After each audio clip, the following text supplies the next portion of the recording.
8 a.m. Looks like there we go. I'm showing 8 a.m. So why don't we convene and get going? It's Wednesday, May 10th. The time is 8 a.m. We're convening the General Government Committee meeting. Let's start with roll call. All council members are present and accounted for, so we can dispense with that. The first action item on our agenda is approval of the meeting minutes from our April 12th meeting. Is there a motion to approve minutes? So moved. This is Leota. Is there a second? Second. Motion by Councilmember Dahlhoff and second by Councilmember Kathy. All those in favor, please signify by saying aye. Aye. Aye. Aye. Those opposed, motion passes unanimously. Moving to the substantive portion of our agenda. The first item is the Regional Housing Council Fran Anderson project, specifically regarding our city's letter of commitment. I think, Brad, you're going to walk us through that. We also have Jacinta Stelgis from the city of Olympia to help us talk about this item too. Welcome. Yeah, My dog says hi. Good morning, everyone. And also thank you for Jacinta for joining us this morning. As you're probably aware, for those of you, the two of the three of you were on the RAC and are part of the discussions about the Franz Anderson project. That project is moving forward. The intent really is to provide permanently supportive housing. That would also be a benefit to the region. And the city of Olympia is going through their process right now of completing their work on a draft sale and purchase agreement that they're hoping to execute in June of 23, and also a interlocal agreement with not only Tumwater, but Lacey and the county for the use of funds on the regional level for that project. Jacinta, do you want to provide a little more detail on sort of the ask and what the discussions may have been last night at your council meeting? Thank you, Brad.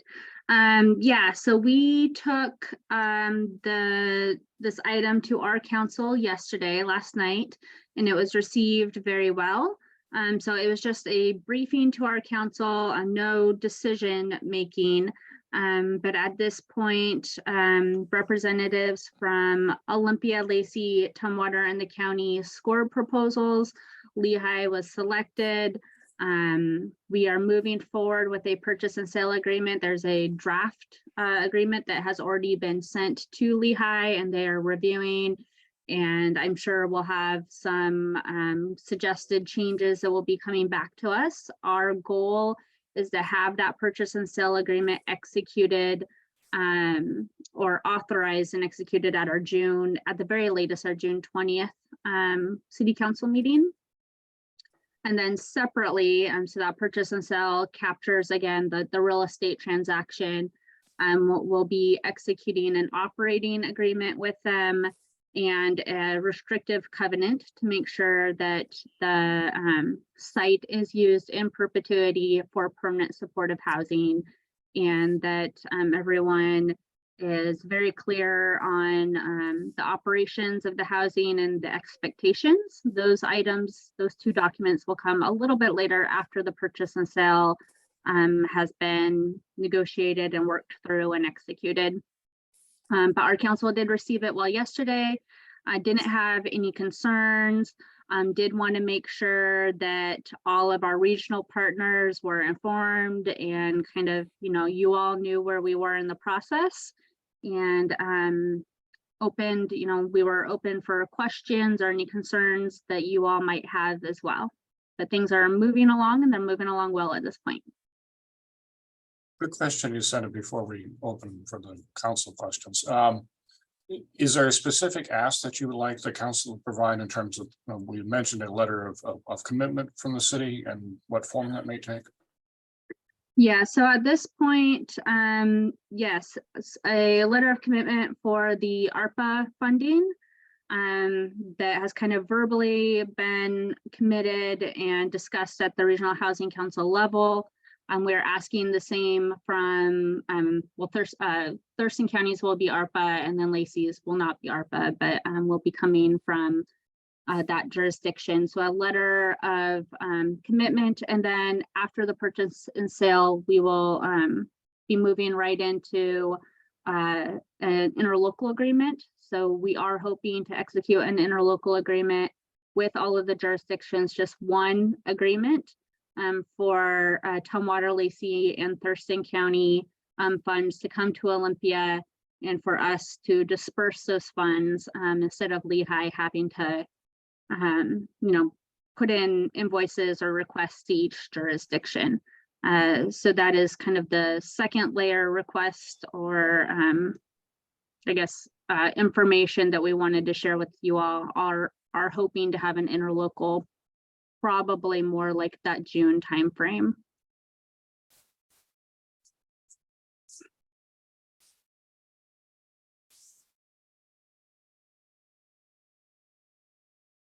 So Brad, can you remind me, we were going to do a work session on this too at some point in time? Is that right? Is that more in anticipation of when we get closer to the June date for when we'd be doing the actual ILA, so it's fresh in our minds? at that Exactly. point? Yeah, no, I think at this point, what we're looking at and the recommended action after discussions with John Doan, our city administrator, this would also be a short discussion item at your next regular meeting next week. So we could have more time to address any questions that you may have after the fact or from the other council members. But yes, I think that would a more detailed discussion of the ILA would be appropriate then.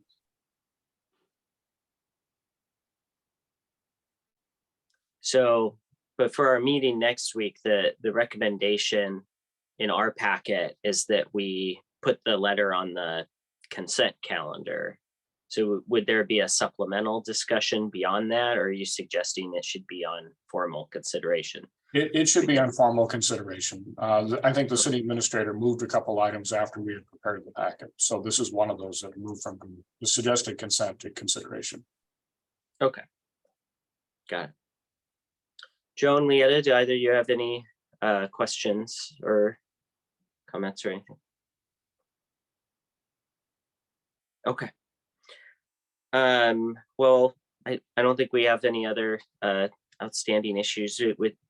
I would entertain a motion that we schedule the letter of commitment for the May 16th, 2023 City Council regular calendar, for lack of a better term. Council consideration. Council, thank you. For council considerations with a recommendation from the committee for approval, if there is such a motion. I'll let Joan go since she's on RHC with you. No, you're on mute, Joan. Surely remember. Yeah, I so move. All right. Is there a second? I'll second. Motion by Councilmember Kathy and seconded by Councilmember Dahlhoff. All those in favor, please signify by saying aye. Aye. Those opposed, motion passes unanimously. Thank you. And thank you also, Jacinda, for joining us Yeah, thank you for coming. this morning. Appreciate Thank it. you all for inviting me. Have a Of great day. course. You as well. too. So our next item on the agenda is the tree and vegetation preservation regulation update. Brad, I think you're walking us through. Yes, can everyone see my presentation? Yes. Okay, thank you. I'm doing a split screen, so if I appear to be wandering or looking out the window, I'm actually looking at you.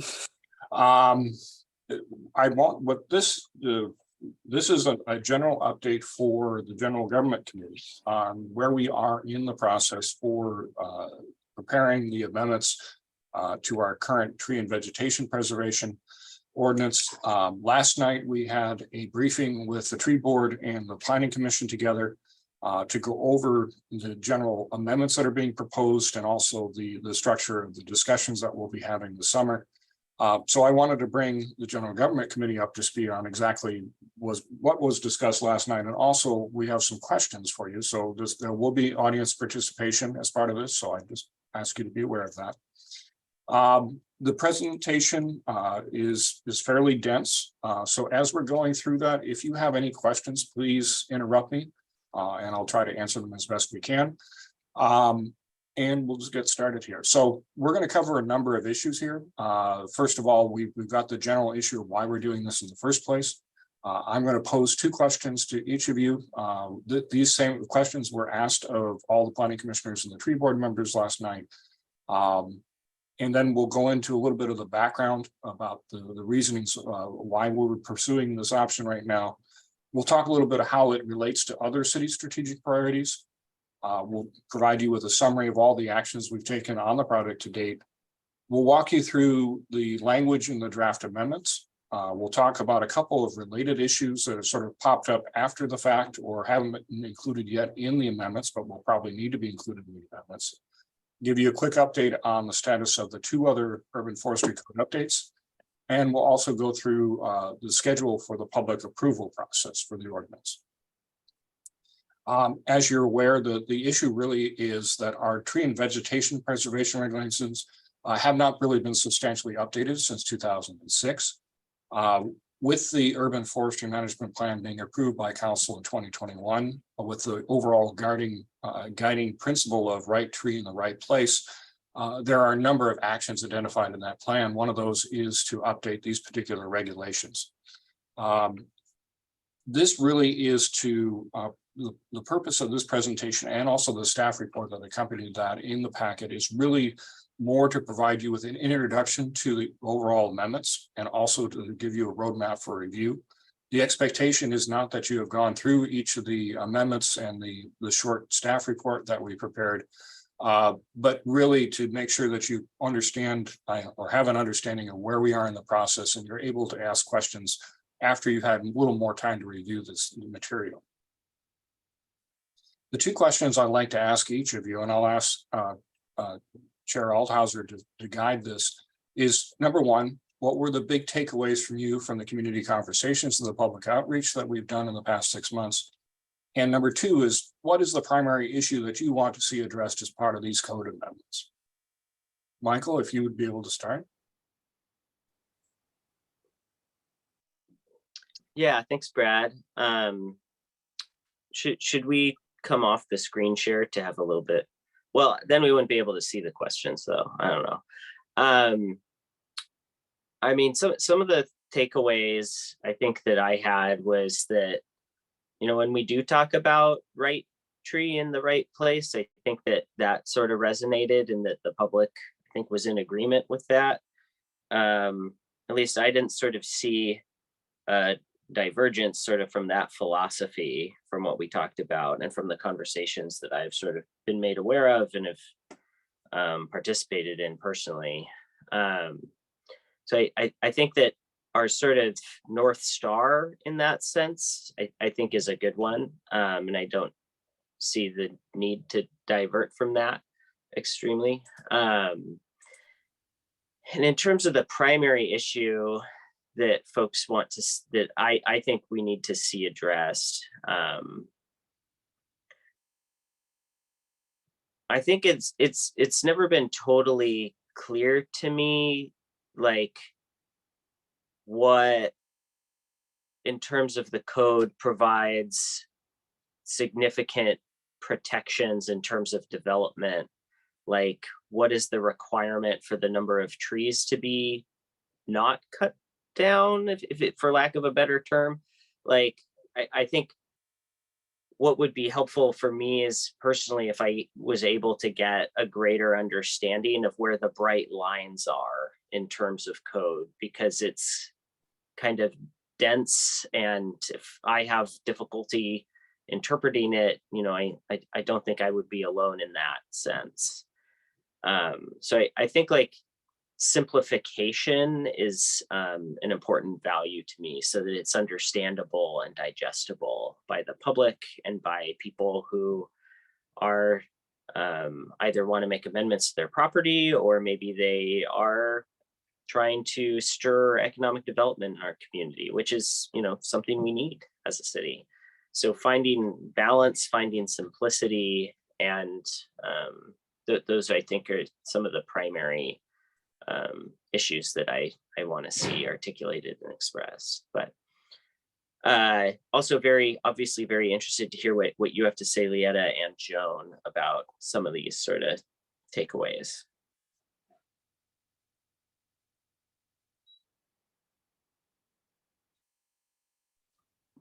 Is that your transition, Michael? I would defer to Joan.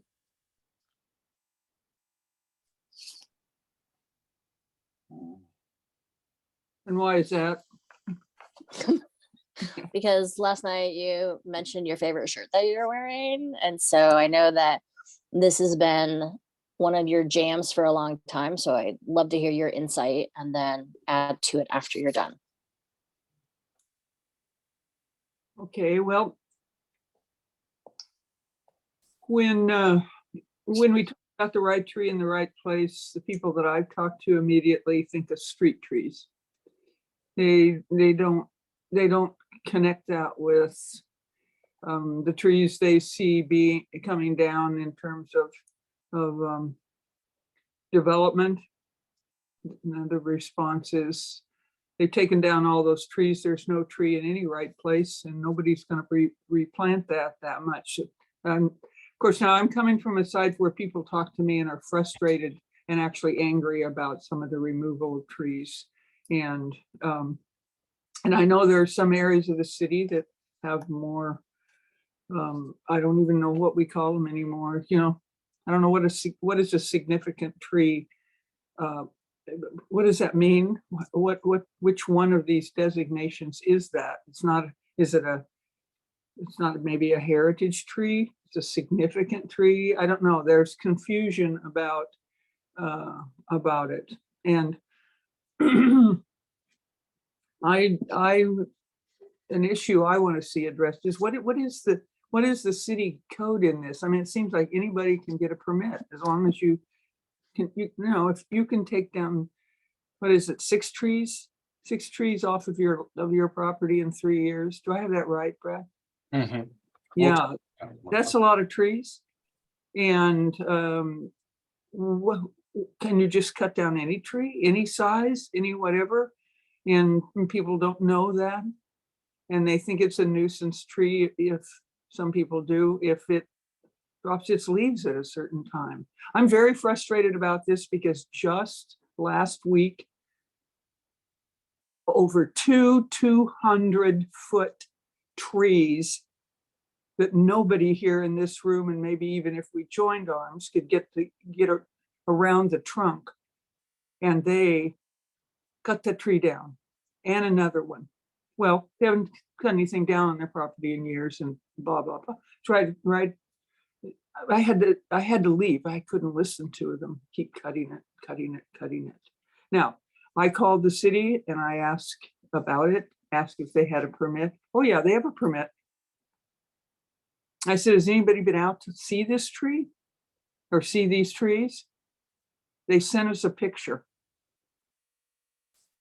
I said, so it's close to 200 feet, it's miles around. I mean, I'm exaggerating there, but my friends, this is a huge, I don't know what you call it, I guess.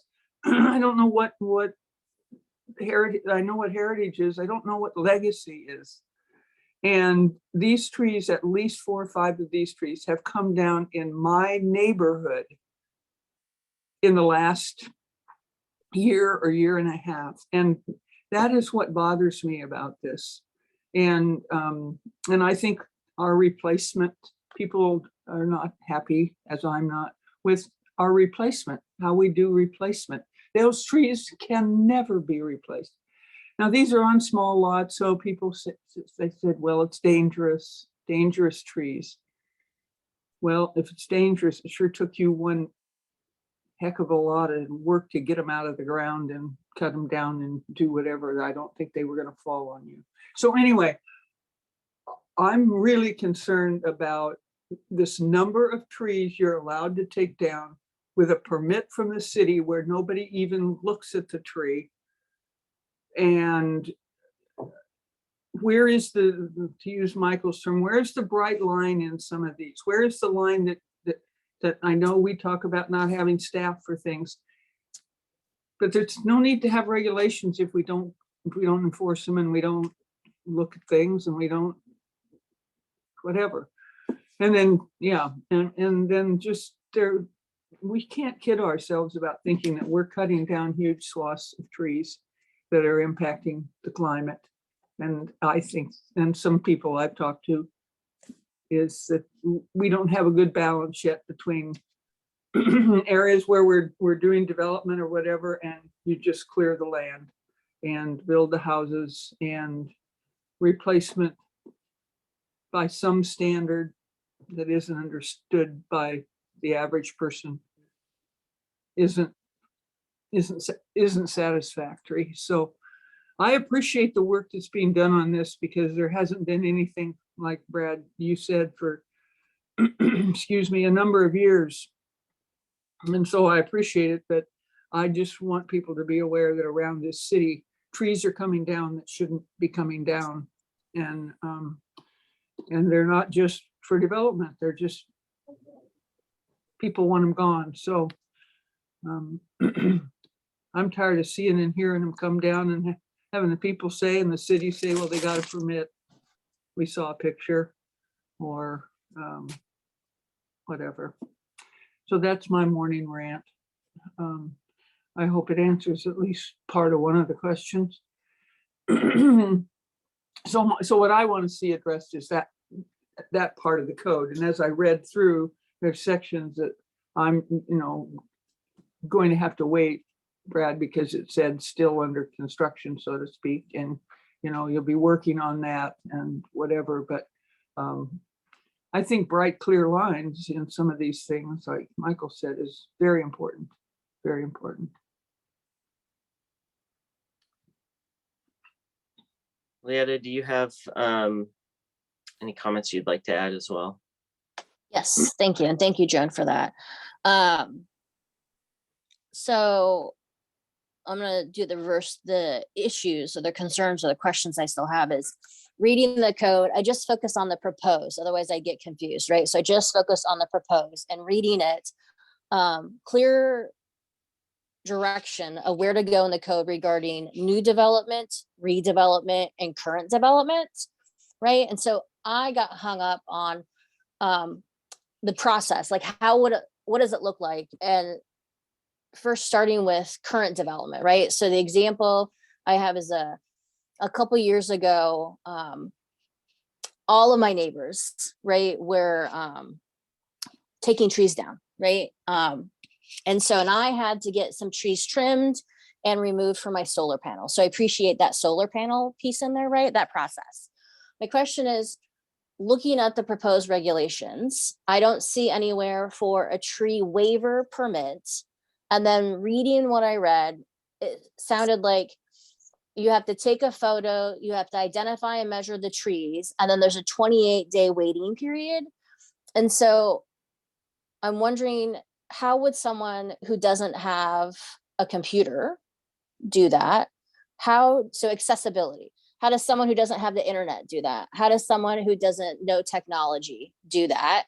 And why is it 28 days when if someone wants to appeal, they only have 14 days? So that time frame again. So it's confusing of which section do I go to? And then if I just have a tree that's dying and it's imposing on my neighbor and leaning on their shed and could damage, right? And I had to get it removed after I had it evaluated. Would that then one tree be in a different process for the solar, right? And then it says you have to submit your solar stuff, right? And my question is, well, the city has to sign off for me to even turn on solar. So shouldn't that be evidence enough when they inspect it? Why do I have to submit something else regarding my solar going up or even for new development when there's a process for the city to inspect before it can be turned on? So that's another question, is taking Joan's concerns, which I agree with, but also adding more bureaucracy and who is that actually impacting when someone's trying to do solar, when someone's trying to protect, not have trees damage other property, right? In case of another storm coming around, where does that fit in? I got lost in that of which tree there. And then I got even more confused regarding the credits then. So then I had some dangerous trees removed. So what would that look like? Also for areas, current development on septic, I can't have a lot of trees in certain areas because I'm on septic. So what does that look like to incentivize? Is it underbrush or the vegetation instead of the trees, because I had to read a tree because one tree because it was impacting my septic, right? So how does that play in for those who are on sewer and those who are on septic as well? And the credits was confusing. I appreciate the tables, but I didn't know where I would go because I have one more tree that I have to have looked at. So I don't know where I'd go in the code. So I guess I got hung up on the current development because I still go back to the opportunity to infill and avoiding situations that Joan has seen of these mammoth trees getting removed when, right, when that's what we're trying to protect in our single family dwelling or our whatever the zone you want to do it. So I get confused of in that process, what does those conversations look like to incentivize to maintain those, and what's really the issue for it being removed, right? That was a lot, Brad. I do have a notes that I can email you. I did connect with the highlights from the takeaways on page 14. And we focus a lot on new development and redevelopment. And I feel like I would like more time spent on current development because that's the majority of our population and the housing and the trees and the opportunity we have to infill with those trees. And then what I got confused on is phrases such as deemed appropriate, or the city deems necessary because of special circumstances or complexity. I don't know what that means, right? Or the code administrator may modify the requirements or subsections on individual applications, right? And so that's too vague for me, and so I'm still confused. So if I'm confused, I think we need a little bit more time spent on some of that verbiage. And those are my takeaways. And I'll send these to you right now, Brad. Leah, if I could connect with what, when I stopped to talk to the people who were, removing these huge, gorgeous trees. I guess I should just say huge. Some people, I guess, are not gorgeous, so they wouldn't be taking them down. But they implied that one other time when they asked about this, it was questionable they could do it. They talked to a different person this time and they said they could do it. Now, I don't know if that comes under what you're just saying about, the city can make some determinations within a particular circumstance or so on or so forth. I mean, I would have thought whenever they ask about taking down large, healthy trees,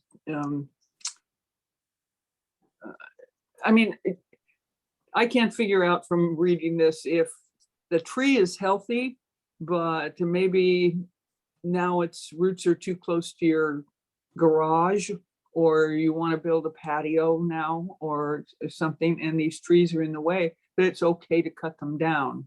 And I'm fearful that it's okay within the code because it's their property. So, 150, 200 feet high, impacting the neighborhood, impacting the neighbors, impacting everything is not really a consideration because it's private property and you can live on it treeless if you want to.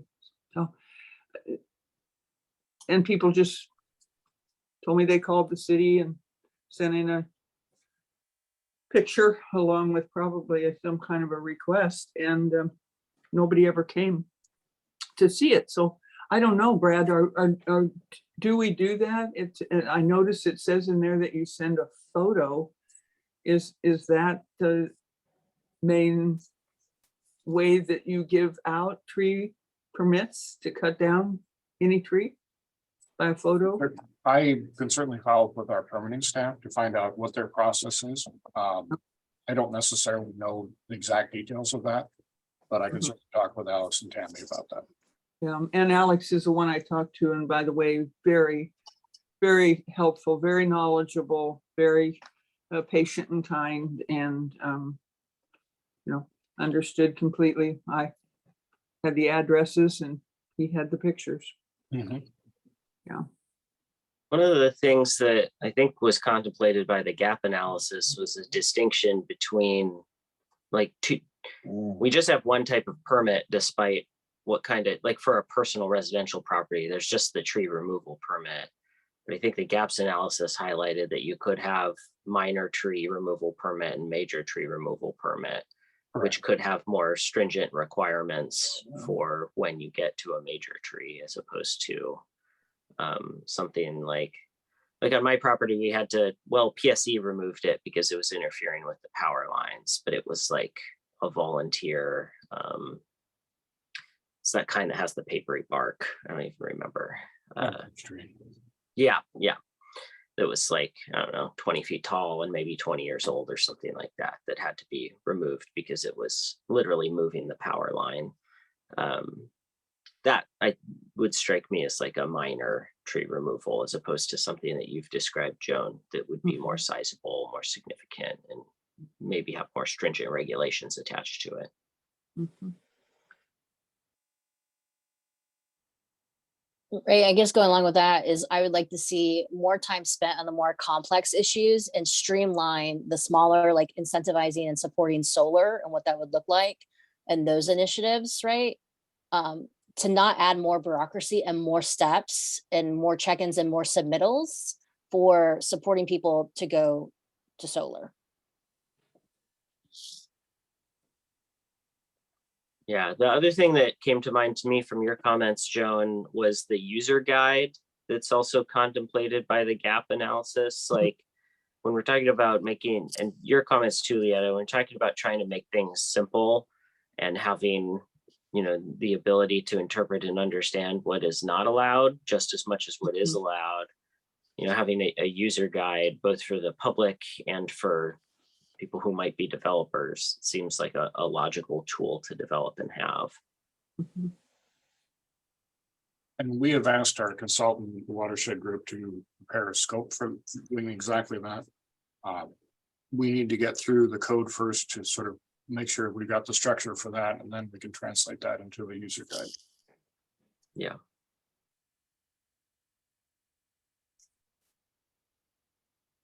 So Brad, does that provide kind of a helpful level of insight regarding these questions in terms of what our sort of takeaways were and some of the issues that we think Yes. would be helpful to be addressed? Okay. Yeah, we took pretty extensive notes from the last night's meeting as well from all the commissioners and board members. They echoed some similar concerns about simplifying processes. The difference between somebody who's not proposing a development, that is, they're looking at potentially taking a tree out on their property that's existing versus, you know, a development situation, which would be different. So I think I understand the concerns, and I also think hopefully as we're walking through this today, that some of those things will become a little clearer. I think we're always open for more suggestions about how to make this code clearer. The semi joke is that we've taken a 22-page ordinance and simplified it and shortened it to 46 pages. So we know there's room for improvement here in number one, how we present things, but also how we structure it. Now, I just want to, I understand in some cases we want to simplify things, you know, remove items and requirements. We also hear at the same time that we shouldn't necessarily make it easier for people to take trees out. So just be aware that's going to be an ongoing struggle of, you know, simplifying versus, you know, making sure that we get the result that we want at the end. I guess that's where you have those layers that I'm looking for, right? Is if you're doing this, like choose your own adventure. If you're doing solar, then these are the sections that are applying to you, right? If you have some dangerous trees, these are, right? Like, so at least carving out those elements, I would appreciate. Okay. Or if you just want to cut down a tree, I mean, what is a where are the requirements for what you take down that has to do with age and size, and, you know, does the city have any preservation goals, you know, kinds or types of trees? Like these recent trees that were taken down all of us on the street I live on, in the neighborhood I'm on, because this was done the street over, we can see the gap in the trees. This is a large area for birds and for keeping the planet cool, which we'll be talking about in a few days. You know, where are we balancing just taking trees down and our commitment to climate change? Is there any way that we can have something in there that somebody really has to have a strong reason why they just simply want to cut down a legacy tree? I mean, and and people live on small lots, and one person told me, well, now this tree is too big for our lot. It's too big. The neighbors don't like it either. It drops stuff in their yard, on and on and on, you know? And so I know we can't have rules for all of that, but I think taking down, you know, just randomly taking down any tree you want to under this 3-year or these three, whatever it is, 6 trees, 3 years, vice versa. It is too broad. It's too, and I know that I've brought this up over the years, that we don't have the staff. That's why we just have them write something down, take pictures and send it in. Well, it's a whole different thing. You go out and look at something, or you see the size of what they've cut down or want to. It's well, it's just plain painful for me, but I think it's painful for if we're having anything to do with environment and climate and whatever, to see trees come down just because people decided they wanted to cut them down. But I know we're into private property rules and laws and things, so that's another balance that Yeah. people do I what think they that's the challenge that I see and have with stuff too, is like that if we are overly prescriptive, we run potential constitutional challenges under the takings clause. So whatever we do has to be rooted in public health and safety in order to meet sort of that rational basis test if we're restricting the use of private property. So that's I think that's what you're alluding to, is that, you know, these things, we have other laws that say that when it's private property that we can't go too far. So having that balance, I think, is important, not just for having something that's functional, but just also something that will withstand a potential challenge to it. Can I add to that? Real quick. So Yeah, absolutely. Open floor. I hear all of that, and adding to Jones is like, we know people aren't abiding by these codes now. I know my neighbors, no Yeah. fault of their own, didn't abide by it, right? Because when the companies come, there's an asterisk on the form saying you're responsible for all permits and everything regarding your city, right? So where does the companies that are doing this work, where do they fall in this process? But also, if they're not using it now, and that's again, one of the takeaways, Brad, is the code enforcement, right? So if they're not using it now, and we make it more onerous and more complicated, why would they abide by it now when they're not doing it now? Are we going to have more like late night cuttings of things? Yep. Clandestine cuttings, right? So that's my question, is like, where does that also fit in, when that was one of the takeaways, is that code enforcement, we make it too onerous and they're not doing it now. How do we get people involved in saying, work with us? Because what if they're willing to pay the fine, right? Mhm. Leah, I think clarity is one thing, clarity and consistency. We have to take, you know, do some things up to where, you know, Michael was saying, we need to be careful, but we need to be strong where we're being careful and enforce it. One code enforcement can't just say, send me pictures, and another one says, well, we come out and look at that. Because, you know, it's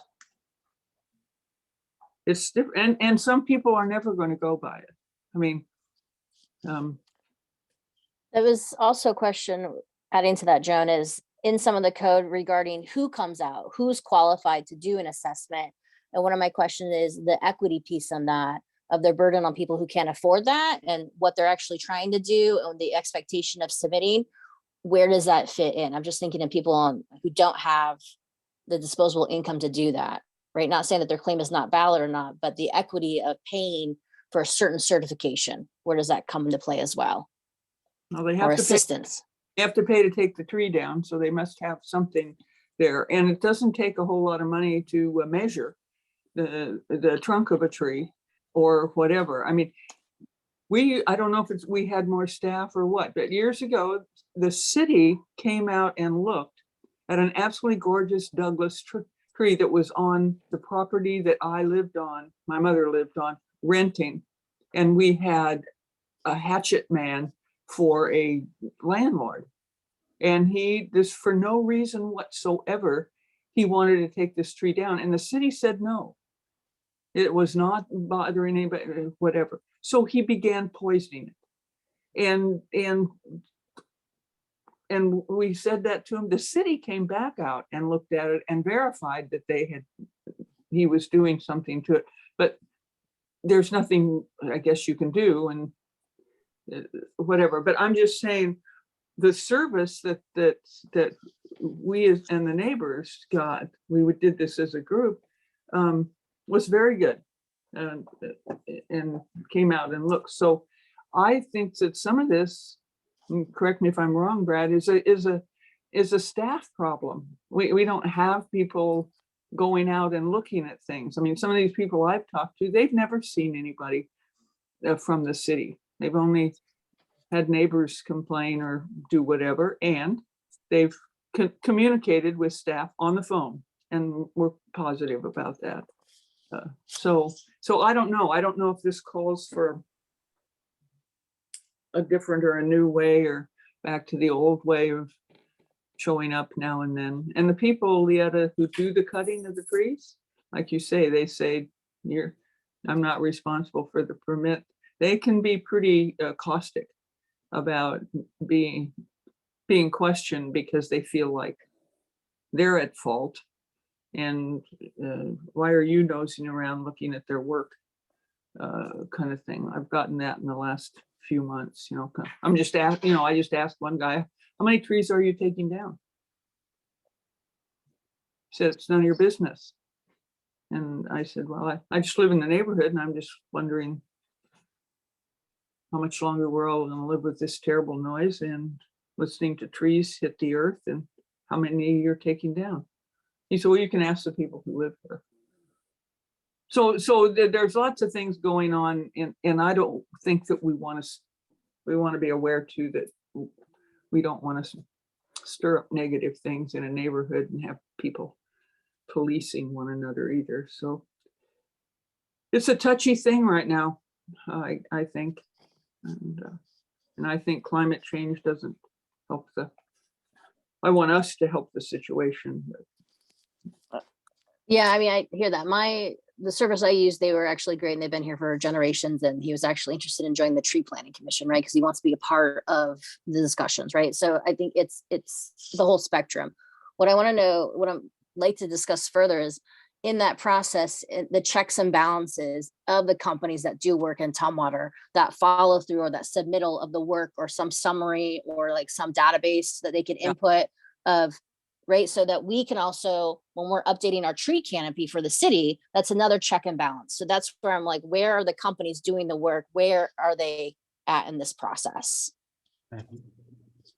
I think all of those things that you have brought up as part of this discussion so far are things that we're addressing or will be addressing as part of this code update. If it would be all right with you, I'd like to sort of walk through what we've done to date and also sort of talk through some of the specifics of the code. I think you've all raised important things. I think you also have realized that there are also a lot of contradictory things that we've raised here today that just come as part of any time that we adopted a code such as this. And just be aware that, the Planning Commission and the Tree Board are very committed to trying to figure out how to make this work in the most efficient way as possible, as well as, providing the level of protections that we're trying to get. So That sounds good. Thanks, Brad, for That's keeping us on track. Yeah, it's very subtle, Brad. Thank you. I'm going to not necessarily touch on all the details there. I think we've talked through a little bit of the background and how important trees are in the community. I just want to touch on the equity and environmental justice issue. That is definitely something that the tree board and the planning commission are looking into, how this code, number one, helps those areas of the city that are currently, don't have the vegetation that they probably should, but at the same time, not creating that burden of if we add the additional things and the maintenance and everything else, how do we address that as well? Because there's a cost associated with that. Just a little bit of a reminder, the city council had made urban forestry one of your top 4 priorities for this year and last year. And so when we're talking about urban forest, we're talking about all trees and vegetation throughout the city on private and public property. Really, the purpose of the code updates is to translate all those policies and stuff that the council had approved as part of the urban forestry plan into action on the ground when through development. Sort of want to tie back into some of the goals and objectives and actions that were identified in the urban forestry plan that we're using to guide this process. Urban forestry management plan goal 4 really sort of touches on what we've talked about here, is balancing the protection and support of the urban forest with other strategic priorities, such as providing affordable housing, walkable urban community, economic development, addressing climate change and endangered species. And the objectives and the actions under that really emphasize that. So the whole idea that as we're doing this process, we're recognizing that these code updates don't exist in a vacuum. And it's important to look for a balance between what we're doing on the tree and vegetation protections and all those other strategic priorities.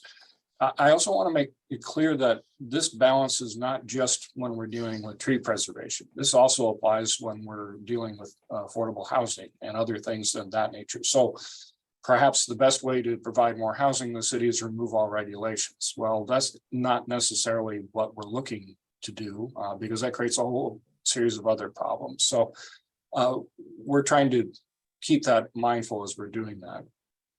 Brad, can I ask a quick question that maybe deserves a little note to the side? When we're talking about development, we're concerned about endangered species and certain species listings and all of that. Where in our thoughts or in our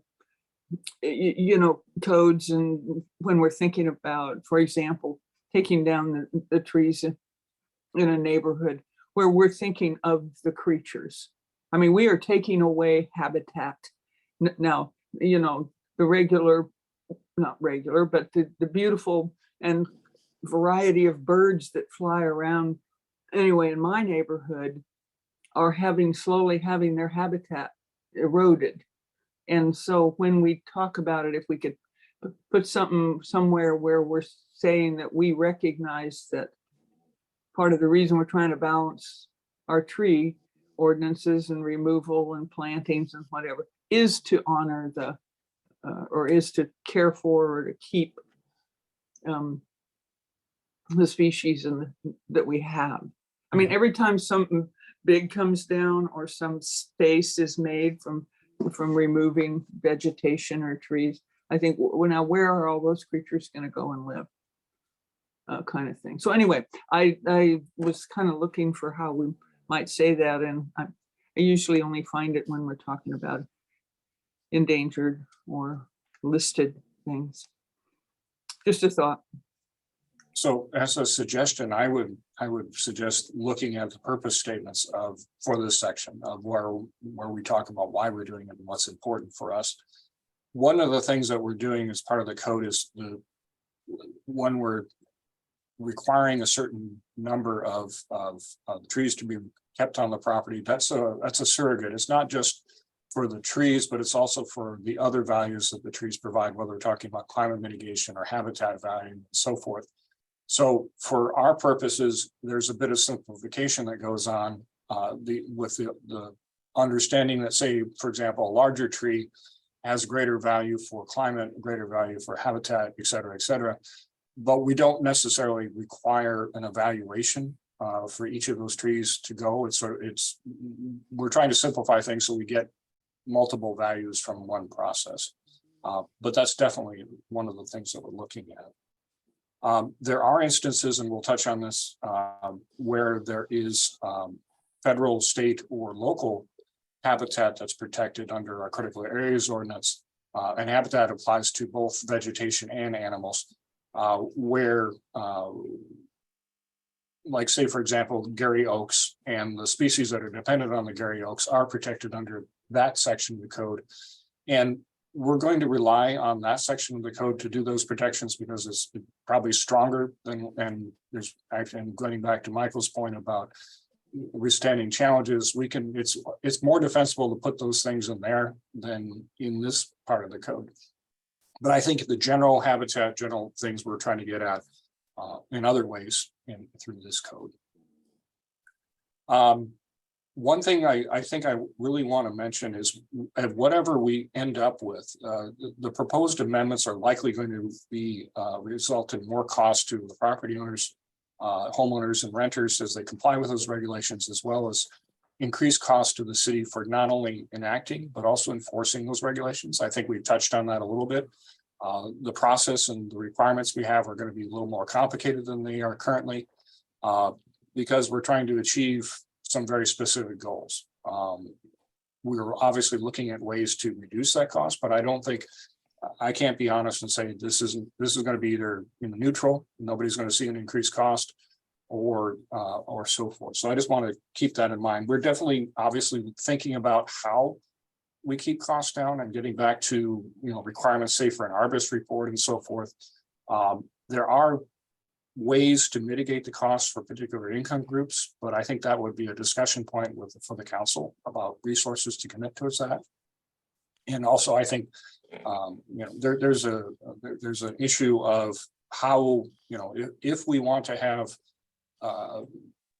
visits out to every tree removal, what does that mean in terms of staff hours? And staff hours then in turn translates into cost. I think yesterday we found out that we've received over 600 permit applications so far this year through the end of April, and that means that we're actually on pace for the previous 2 years in terms of processing permits. That's a lot of permits. That's more than 3 or 4 a day. So we need to be mindful of how that fits in and how the trees and all the other permits that we may require fit into the availability of time to process all of that. Permits for, is this a broad statement of many permits? It's everything. So if that's a permit, say for building a house or adding a water heater to a full-scale subdivision. So, but processing all those does take staff time. So. Oh, yeah. I mean, if they were all for tree removal, I was going to faint. So No, I was just checking. no, that was 597. Okay, thank you. I feel so much better. So we've definitely talked about how it works with those strategic priorities. And so I think one of the things that we really are mindful of as we get into the details of the code, and we naturally want to go into the details of the code, we also need to be pulling back and seeing how this affects the larger picture. So I wanted to provide a quick timeline of what we've done to date and how we got to this point.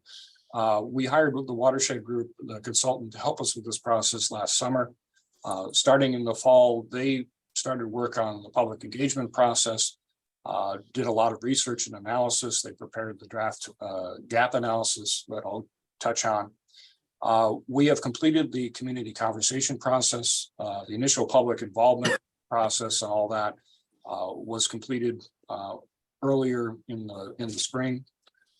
We are now starting the formal ordinance review and adoption process. And this is, again, to give you an update of where we are in the process. We're anticipating that this process at the Planning Commission and the Tree Board level will probably continue through September. We're allowing enough time, I think, to make sure that we cover all the issues in detail as necessary. We're not going to hold meetings if we don't need to, but I think we wanted to make sure that since this is such a big topic and it's a complex topic, that we want to allow enough time for the tree board and the planning commission to really sink their teeth into the actual suggested code language. We're looking at code adoption process, probably for the council to start towards the end of this year, and then go from there. Now, the other thing is these timeline going forward is a suggested timeline. So we're under no obligation to do things faster, or we have to complete things at exact time. So we have flexibility with this if we find we need more time or less time.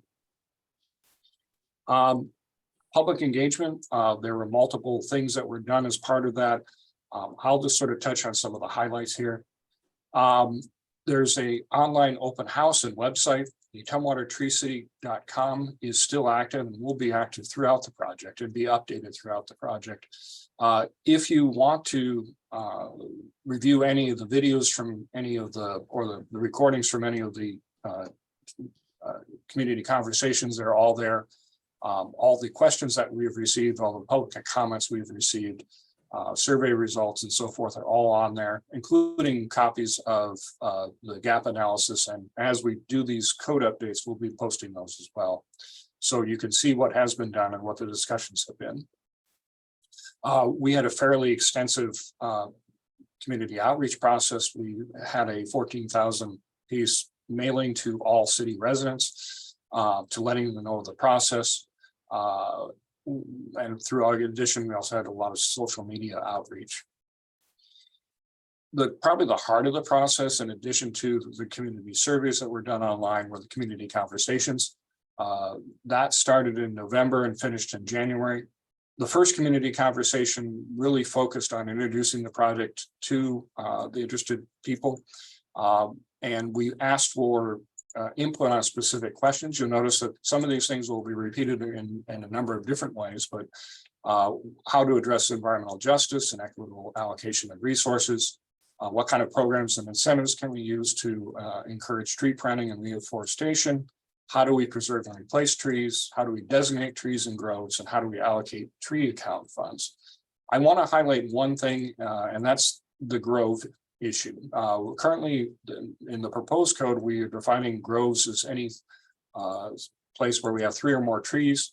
We are really working on trying to assign a value to those groves. So it's more than just the individual trees that make up the grove, but there's some level of if a grouping of trees has more value than an individual tree, perhaps. Community conversation 2, the structure was that the participants in the first conversation were asked if they would like to be part of a focus group discussion, which went into more detail on those issues, including enforcement and penalties was an additional thing that we added as part of that discussion.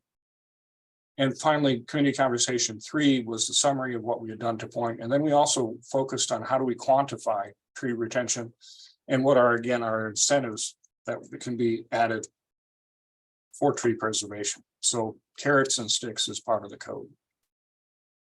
There were some general themes that came out of the community conversations that you'll hear repeated. Protecting large diameter trees, considering habitat value of trees, groves, and corridors. Corridors meaning that connections between different properties. Establishing clear permitting requirements, stronger tree retention and replacement requirements. What kind of incentives can we provide to homeowners and developers to do the right thing? How do we address climate mitigation and adaptation? Stricter code enforcement, strong but fair penalties for violations, and using a credit system for determining tree retention and replacement. I'll touch on the details of this as we go through this. We also, at the same time, with the consultants' assistance, prepared a gap analysis. The gap analysis focused on what our existing ordinance is and identified those issues that the current ordinance does not address that under more current codes that probably should be addressed. They also provided additional recommendations and also how these things could coordinate with other city codes and policies outside of particular this chapter. So that resulted in some suggestions for changes to 1608, reorganization of the code sections to be more understandable, Adding early urban forestry review at the pre-submittal stage. What that means is as a development comes in, we have what's known as a pre-submission requirement. People are required to come in and talk to us with their plans and what they're proposing to do. We walk through what the requirements are. We raise any potential issues that they will need to address before we have a formal project submittal. As part of that process, we want to add evaluation of the trees and vegetation on the site as a very specific item as part of that process.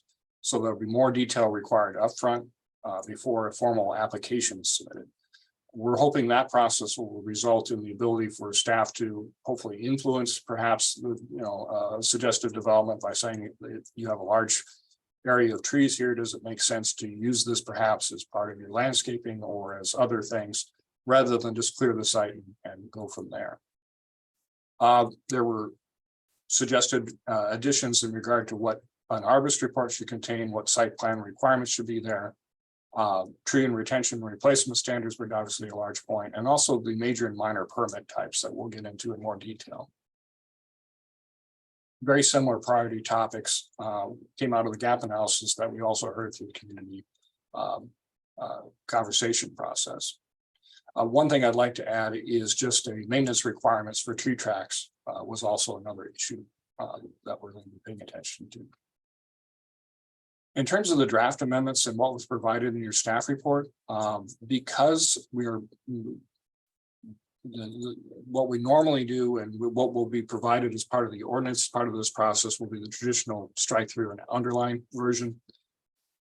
Because we're making such extensive changes to the existing code, we decided not to present that as part of the staff report because, to be honest, it was obliterate one and underline a whole other section. So, but we wanted to make sure that people understood and saw what the current code says. And if there are particular aspects of the current code that want to be brought over, we want to be able to do that. Again, we've developed the code from based on the entire process that we just discussed.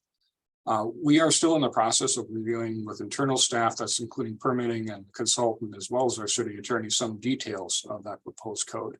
The intent is to bring a complete and full version of the staff recommendation for the code to a joint work session with the Tree Board and Planning Commission at their June 13 meeting. So that's at that point, we'll have the full and complete staff recommendation. Some things I would suggest focus on as we're going through this process. These are the sections. I've pulled out some of the highlights. In definitions, it was based on both the gap analysis and community feedback. We needed to make sure that our definitions are clear and easy to understand by people who are not doing this normally. We took out definitions that weren't used. We reviewed definitions for consistency.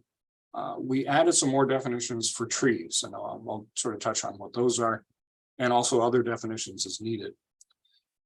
We've asked the Planning Commission and the Tree Board to focus on particular definitions. At the same time, we definitely are open to comments and thoughts on any of the other definitions that we're proposing. I'd like to run through these just because I think we wanted to make sure that we're consistent with terminology throughout the code and it's understandable. Buildable area as defined in this section is really any place on a site that is potentially for construction. So what we've excluded from that is critical areas and buffers and a couple of other things. But the buildable area is important because that is the basis for determining the tree credits and basically the number of trees that should be on the site at the end of the process, whether we're talking about a single family home that's just taking a tree down versus a larger development. That's a foundational part of the code. Critical root zones are also found throughout the code. That is a way for us to, what that is essentially is the expected diameter of how far out a tree root system goes.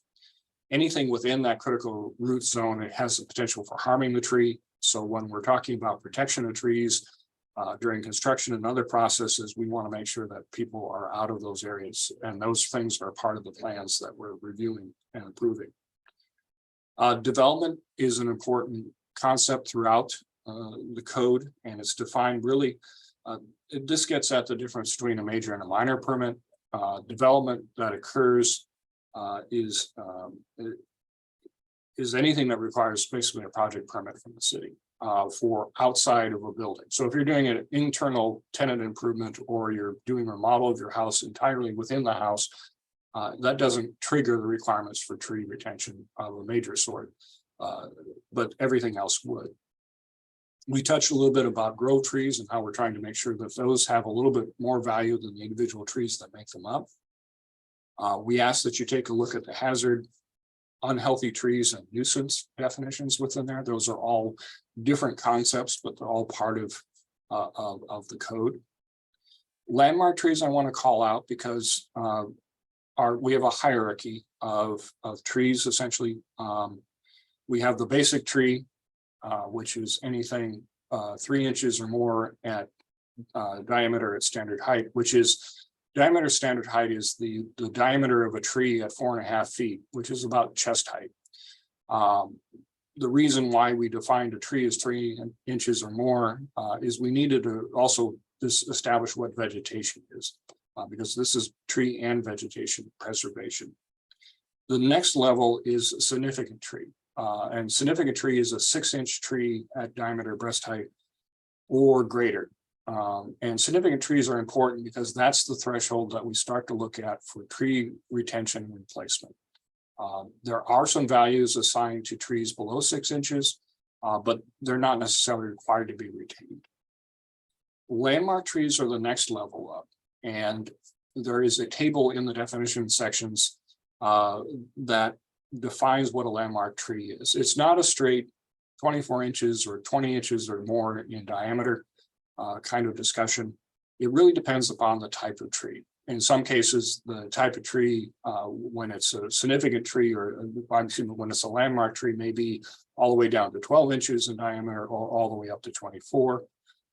So we encourage you to take a look at those things. And then I also want to touch on the heritage tree side. Is the heritage trees are trees that are recommended to the tree board for protection because of historical, cultural, or other reasons. And ultimately, the tree board will offer a recommendation to the city council. City council will decide whether to approve that or not. That's a separate category. Though a heritage tree could be a significant tree. It could be a landmark tree, but it has value separate from those measurements. We talked a little bit about the heritage tree section. We've updated that to provide more information about how the city evaluates heritage trees and provides the recommendations to the tree board. We wanted more specificity on the process for heritage tree removal if necessary, in what cases would that be appropriate. We also wanted to add a requirement for a written landlord consent form and also placing a notice on the title of the property, because the intent is if the landowner sells the property, that the new landowner understands that they have a heritage tree on the site and that has special level of protections. Joan, did you have a question? Yeah, I just wondered what the definition then, when we're talking about landmark or so trees, you mentioned cultural significance. What would come under that? Well, I think cultural significance is related a bit to historic significance. What I'm trying to flip through is just to find the definitions of this thing. But really, it's sort of a catch-all. So there may be instances where a tree is important to the community for some other reason. And we wanted to make sure that if the community decides that tree should be protected and the landowner supports that we have a process for doing that. I see. So it doesn't have anything to do with the species, like Right. evergreen or all the different. Yeah. So the definition that we're proposing, and I want to make sure it's the one we're proposing. Is that a heritage tree is designated by the city and their owners as historic, a specimen, rare, or significant grove pursuant to the heritage tree thing. So it's a fairly broad way of deciding on what is a heritage tree. There's and the process is established in section 050. I know, and I was confused. So what is a landmark tree?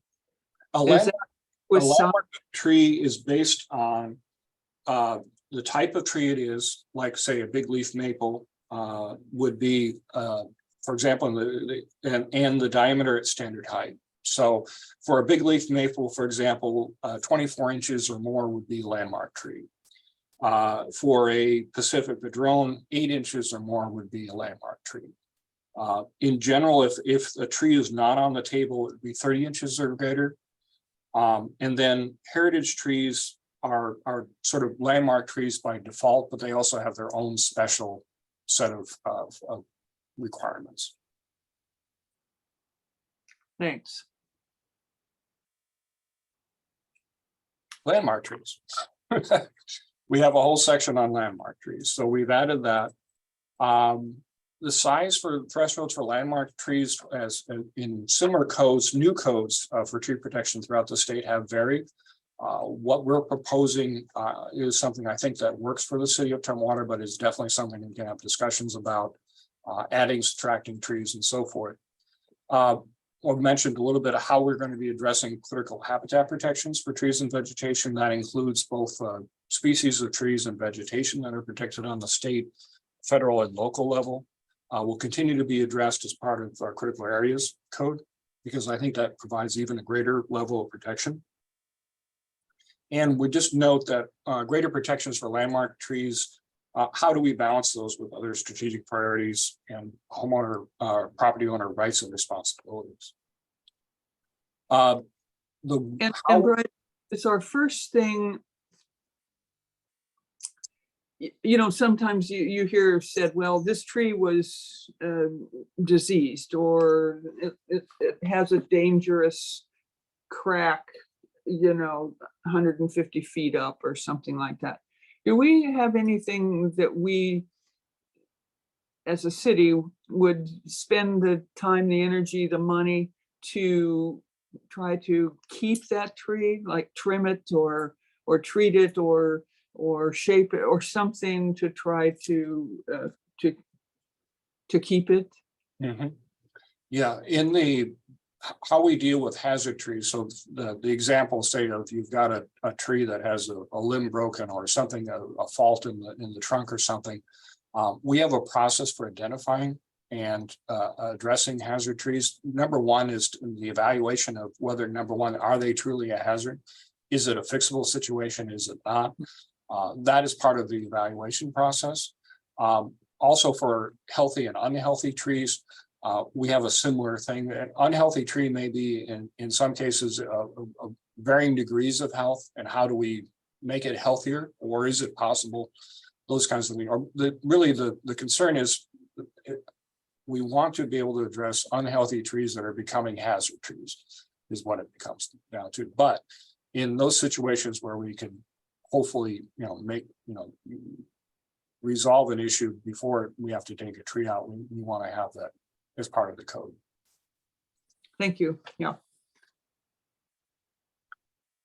The foundation really for evaluating how many trees any property should have, we looked at a number of ways to measure that, and we looked at a couple large examples. One was sort of a canopy cover approach on an individual site basis. Another was a tree credit approach. For ease of understanding and implementation, we decided to go with the tree credit approach. Tree credits are really a surrogate, a general indicator of the tree size and canopy over time. It is also a way for us to correlate a number of different things like canopy, the age of the tree, and other values that we've talked about for either with climate or habitat or other things. We're exploring ways of linking. If you remember back to our urban forestry management plan, we've assigned different canopy values depending upon land uses. So say single family land uses, which are less dense than other land uses that have a higher value for tree canopy at the end of the plan. Other areas that are probably more intensive development have a lower value. So we're trying to correlate those with the the specific tree density requirements. My expectation is we'll probably end up as part of our proposal for evaluation by the Planning Commission and the Tree Board is with a range and discuss where in that range we should land. There are obviously there are pros and cons to both things, but we need to evaluate how that would be worked out. So basically, during permit review, there would be an initial evaluation of the site to determine, based on the number of the size of the trees that are on the site, how many credits are currently on the site for trees. That will also will be compared to what the values are assigned to particular zone districts. If you are above what the current value is, assigned to a zone district, you can take a tree out potentially and not necessarily have to replace it. In most instances, we anticipate that if you take a tree out, you'll need to replace it to bring it back up to the tree credits that are expected for that property. Again, we're using the tree credit method because other methods really require more work, not only for the applicant to do, but also for the staff to do in terms of evaluating what is on the site and how we deal with that. Now, the tree credit method does have some cost implications compared to what we currently have. What we currently have is basically we count trees and we don't worry about the size. And we have other methods if the site is larger to sort of survey the number of trees and to provide a quantifiable estimate. Because we're going to a tree credit method, we're looking at the need probably for a tree survey to be done where each individual tree is measured. That takes time. That also takes time for staff to evaluate that. To make sure that what the report is saying is matches what what we see. So that means that will be more time, more cost for both the staff and also for the applicants as part of that process. So there's just implication number one about that. So we'll need to quantify and talk a little bit further about what that means and how, in particular cases, if an applicant has a situation that it creates an issue or a burden, how do we address that? So when I read this tree credits thing, both of those statements look to me like excuses. I mean, No. no, I mean, we don't have to worry about the trunk size, or we do, or Currently, we don't use trunk size. We just look at the tree and say, there's one tree, and assign a value of one tree for that. Under the tree credit scenario, we would evaluate each of the trees by their size at diameter of standard height. And so what you would end up with is probably a tree plan that shows little X's all over the map where the trees are, and a size assigned to that. And from that, you would derive the total number of tree credits you have on that site. okay. So no, this isn't a simplification. This isn't an out. It's just another way of a process we're doing, but there are implications for the city and the applicant for those processes, because that means that more time is required to evaluate. First of all, put those plans together on the applicant side, and then also for the staff to evaluate that. Thank you. This is an example from the city of Burien. This isn't necessarily what we're going to be following, but Burien has a very recent code that I think is something that we thought was a good example we looked at as we were building our code. This is an example of a 5,400 square foot single family residential property. The requirement in the city of Burien is that you have one tree credit for every 1,000 square feet of developable area. In our case, again, we would use the term buildable area rather than developable area, but it's very similar. So the calculation of the total minimum tree credits that are required on the property, first you would take the total square footage of the property, that's the 5,400 square feet. You would divide that by the 1,000 square feet of, which is the one credit per 1,000, to arrive at 5.4 minimum tree credits. That's what you're starting from.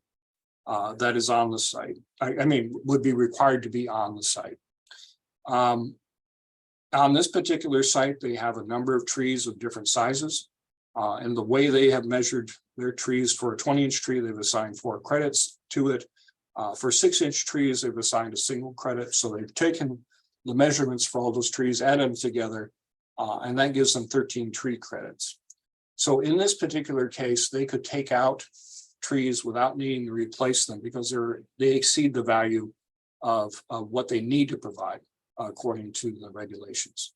Now, if they remove all those trees for whatever reason, they would need to bring the site up to those minimum tree credits afterwards. And that's not too far off from what we're going to be doing as part of this code. So just a little bit of an explanation of what our current code allows for tree removal based on a development proposal. And it's in a few sections of the code. First of all, on any parcel of land, our current code allows 30% of all the existing trees to be removed within a 10-year period. So there's a cap on the total number of trees that can be taken over a 10-year period. On sites that are proposed for development, either 20% of the trees or 12 trees per acre must be retained, whichever is greater.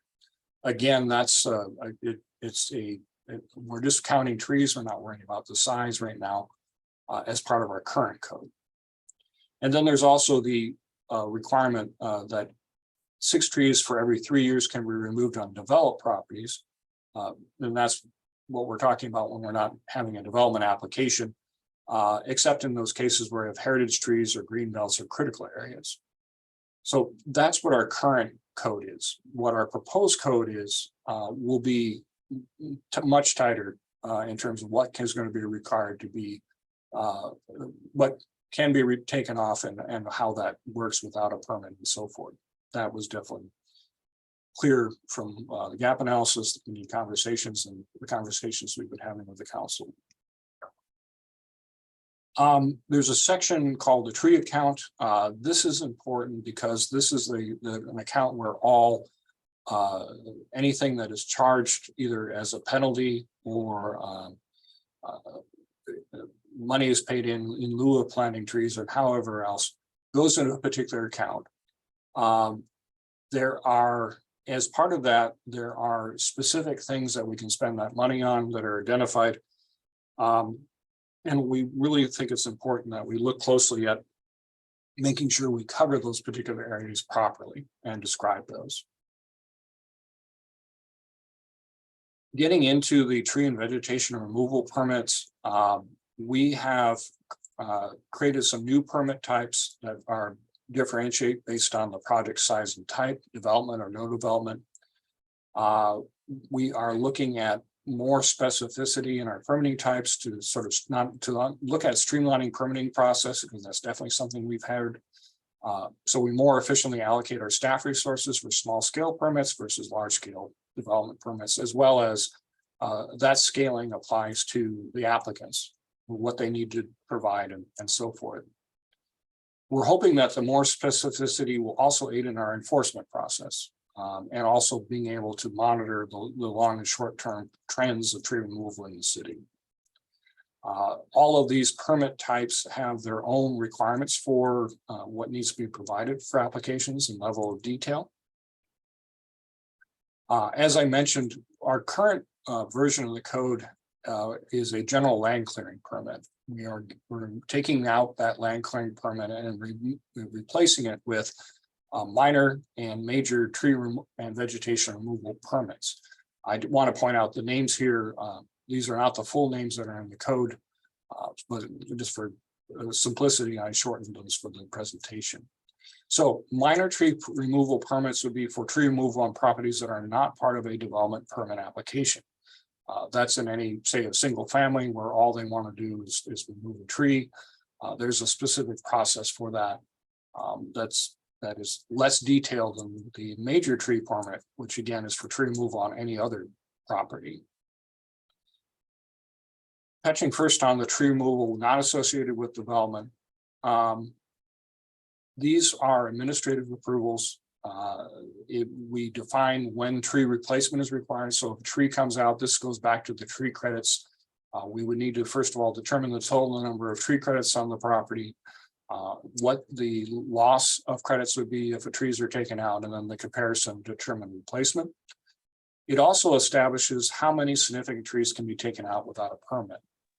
We are currently looking at basically scaling how many trees can be taken out without a permit based on the size of the parcel.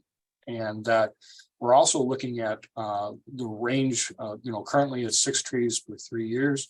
We're looking at how that could be over 5 years. Will be less obviously than the 6 year per 3, but we're trying to figure out the best way to do that and for recommendation.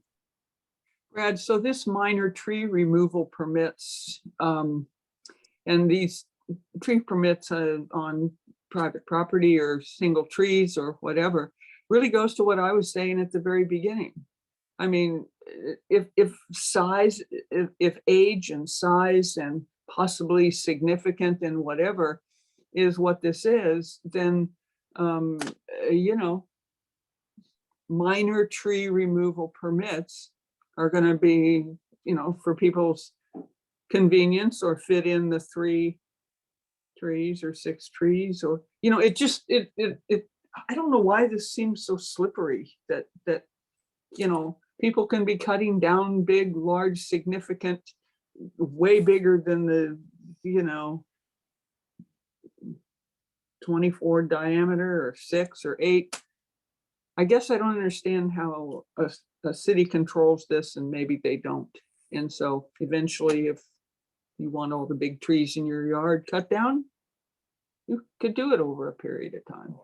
Not for solar, not for any other reason other than you're tired of these big trees in your yard. One person told me, well, they need more sun. We need more sunshine.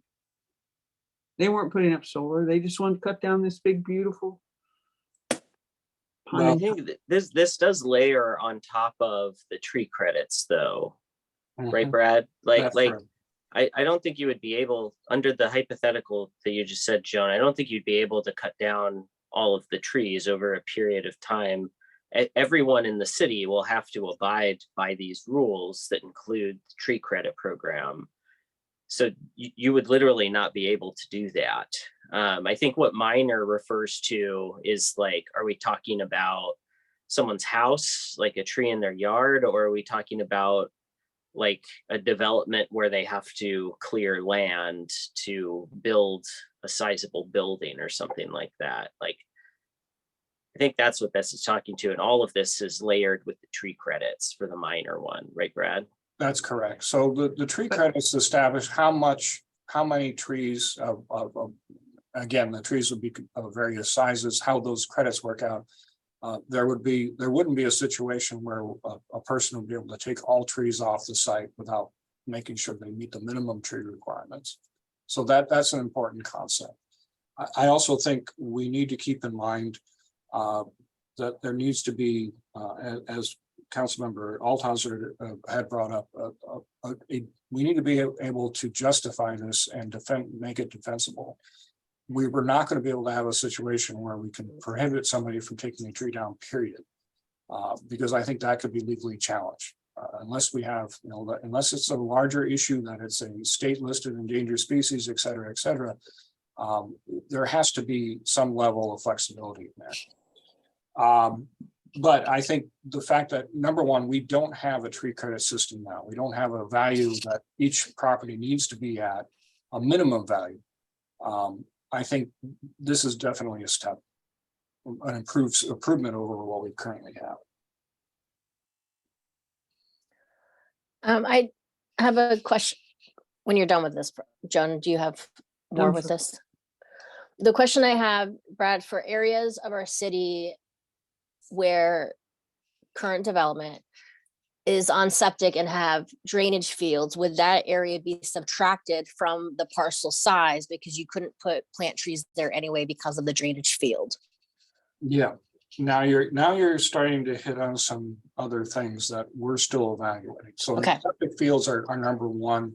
Obviously, we have large areas of the city that are either have current septic systems or legacy systems.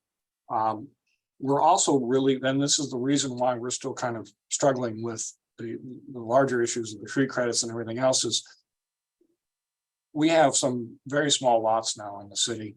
And we have things like utilities and everything else, and a lot of underground conflicts. And we're trying to figure out the best way of not creating a situation where we require a certain number of tree credits. And we know that trees do not stay one size forever, that they will be growing. And in 20 years' time, what does that look like? So that's I'm definitely also- something we still try to figure out.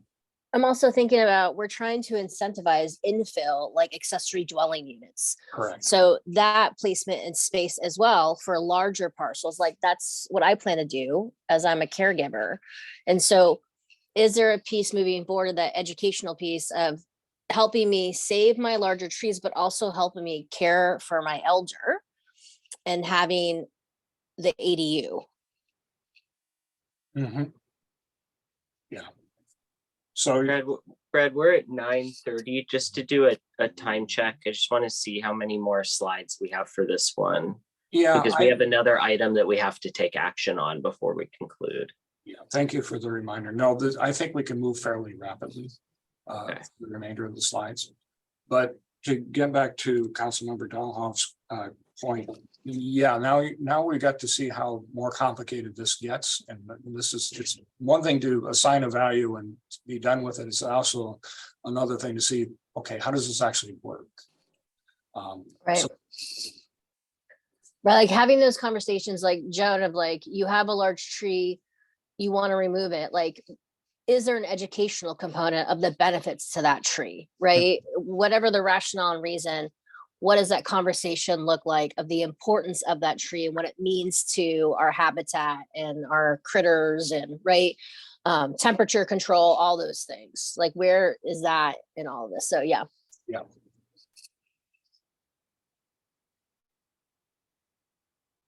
So tree removal associated with development, that would be a major tree removal permit. There are specific requirements for these.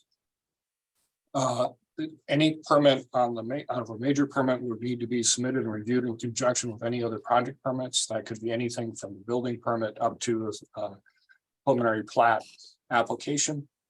Tree retention plans need to be provided as part of that. Tree retention plans also include a retention plan gets at how are you going to retain the existing trees on the site to the limit, the extent that you can. How are you going to protect those trees is another element. And then if you need to remove trees and you're below the credits after you remove the trees, how are you going to replace them? All that is part of that permitting process. We have a specific section dealing with tree retention that establishes tree condition rating standards as a way to evaluate the trees that are going to be retained. So we're looking to retain healthy trees versus unhealthy trees as much as possible. We have some criteria and that are established in terms of order of importance of what kind of trees we want to retain over others. And that could be based on tree size, species, location. All those kinds of things are part of that order of priorities that are in this section. We have additional protections for retention of large diameter trees. This gets at the landmark trees and how they are different from just significant trees. We have a section dealing with the tree retention plan about all the details of what needs to be part of that plan. What are the standards, what and so forth as part of that. Our section on tree replacement deals with if tree retention doesn't meet our current code standards for tree credits. It establishes replacement standards and ratios, how much, where, and all those kinds of things related to the tree species. In our current version of the code, we just have a 1-to-1 replacement ratio is required for trees. Trees that are greater than 24 inches diameter are valued at 2 trees. For new development, we require a 3-to-1 ratio of trees replacement. And we also establish what those replacement tree sizes are.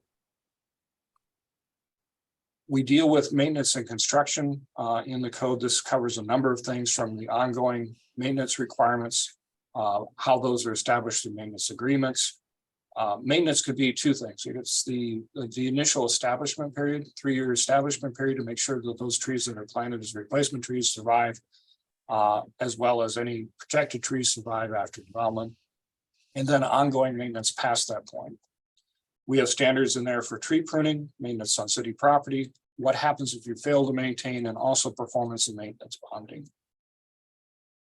In our exemptions, we reviewed our current level of exemptions. We found that they're generally consistent with exemptions found in other recent tree preservation codes in the gap analysis. Just want to point out that we do have one exemption that is coming directly from the forestry plan that deals with mitigation and conservation areas created under an approved habitat conservation plan being exempt from tree preservation. That's a federal approval. That's in a very limited sense, but there needs to be some flexibility in dealing with the need to provide conservation areas for federally protected species that are prairie species and dealing with tree retention. Alternative plans, we definitely had some comments and things that we wanted to look at for alternative plans. Fundamentally, alternative plans, the requirement is they have to provide greater or equal to or greater protections than our current code. But we wanted to have the ability to evaluate such things outside of a very strict code section. If we can get something better than what we currently have in a different manner, we want to make sure that we allow for that. We updated our appeals and violations section. Our criminal we have both criminal and civil penalties under our current code. We've updated, we've included a table of penalties for removal of trees based on the size and other factors. And that's so the larger the tree, the larger the fine you'd be paying is really what we wanted to achieve there. And then I want to talk about some related issues that will need to be addressed as part of the code update. We talked a little bit about the process for regulating businesses that prune and remove trees. This was something that we heard from both the community and in the gap analysis that we will need to add to the code. This includes things like requiring registration and education. And then the whole idea of there being penalties if you're removing trees improperly or without a permit. So it doesn't fall on the landowner. It's also onto the companies doing the work. What they need to do and how they need to operate within the city. A second issue really came up very, very recently. We started hearing about this as part of our hazard mitigation plan update process. That's a FEMA plan that we are updating every 6 years as required. Wildlife urban interface really refers to the threat of wildfire and city. And I'm going to cite the example of the city of Santa Rosa in California, where a dense urban area had to deal with some wildlife fires in the city itself. The State Building Code Council has adopted the International Wildlife Urban Interface Code as of late April. That code establishes some minimum requirements for both land use and built environment in designated wildland urban interface areas. Which include limiting the amount and types of trees and vegetation that are near structures unless those structures are upgraded with fire resistant or fireproof materials. This wildland urban interface area affects about a little bit over half the city. Everything outside, I'd say the core area that we defined as between Little Rock and Capitol Boulevard would be affected by this. We are really still trying to figure out how this actually is going to work. First of all, on the building code side, and number two, how this would necessarily affect our work on the tree preservation as well as our landscaping code. So it's a it's a new issue that we're trying to figure out and resolve. Quick update on the other urban forestry plan updates: street code, street tree code, and the street tree plan. We have completed the community conversation portion. We are working on the updates for the code itself. We anticipate those coming forward for review and approval, probably starting in the fall of this year and into the winter. Landscaping code, similar timeline. We have finished the community conversation portion. We are now in the process of reviewing some code that the consultant has provided, and expect to start that review and approval this summer. So we have, again, these three things will be overlapping because they have parts that relate to each other, and we want to make sure we capture that. Next steps, we will have to go through SEPA review. We are planning a series of joint work sessions starting in June, or actually starting yesterday, that will get into specifics of the code. So for example, the June 13 Joint Planning Commission work session will focus on definitions, landmark trees, tree credits, and the tree account. We have scheduled the Planning Commission to meet at their second meeting to address any questions that come out of those joint work sessions just for the Planning Commission. The July joint work session would look at tree retention and replacement, the removal permit systems, exemptions, and alternative plans. And then the third work session in August would address the remaining issues as well as anything else that we haven't, that we still need to discuss further. So again, we're flexible in terms of what the topics may be, but this is the general path that we're following. Our general schedule right now is that we expect to have a public hearing towards the end of September. We have some discussion here about public comment. We've requested that any member of the community who wants to provide public comment provide so at least a week in advance of the meeting, so we include our information and questions in the packets that the tree board and the planning commission will see. We will have another update for you on where we are in the process in August to give you a sort of update on where the discussions are going with the tree board and the planning commission. And then we anticipate that we will start the formal adoption process review of the ordinance for the planning commission, for the city council starting in January. We're anticipating at least 2 work sessions would be needed for this, plus the consideration. Again, we're flexible in the number and timing of the meetings. That covers, I think, the presentation that I had. Are there any general questions or additional things that you would like us to be aware of as we go forward with this? We are running out of time quickly and have one more agenda item we need to get to. So if there are pressing questions, feel free to ask, but I'd also encourage us that we can ask questions over email and follow up again. But if there are any pressing questions, feel free to pose those. I just want to make a comment in the midst of this conversation. Another tree is coming down in my neighborhood. I can hear it. It causes me to want to, which I've done before, leave home for a while because I can't stand to hear the constant noise. Last one that came down, I could smell it. Anyway, thanks, Brad, for going through all of this. Some of it's encouraging, some of it is overwhelming. And some of it is, I have to admit, discouraging, but I think we're doing what we need to do and doing a good job. And glad you're here finally to deal with the tree preservation code. It's good. Thank you. All right, I'll move us along to our final item, the service provider agreement for the Bush Prairie Habitat Conservation Plan Phase 3. All right. Which I assume this is probably a pretty quick one. This should be fairly quick. I don't have a presentation or anything. What the recommended action for the committee today is to review and schedule the service provider agreement for your May 16th City Council consent calendar with a recommendation of approval. The service provider agreement is with ICF Jones and Stokes, which is the consultant for phases 1 and 2. This is phase 3. What this is we've received and the council approved the grant for phase 3 to complete work on the HCP, and also to the focus of that, grant is number one, provide additional funds to wrap up the actual preparation of the plan itself, and also to complete the environmental review process, start and complete the environmental review process. We do have additional funds that are still in the phase 2 grant that we're going to do. We've applied for an extension for that to cover some of the costs for environmental reviews. So we've got hopefully sufficient funds to do that.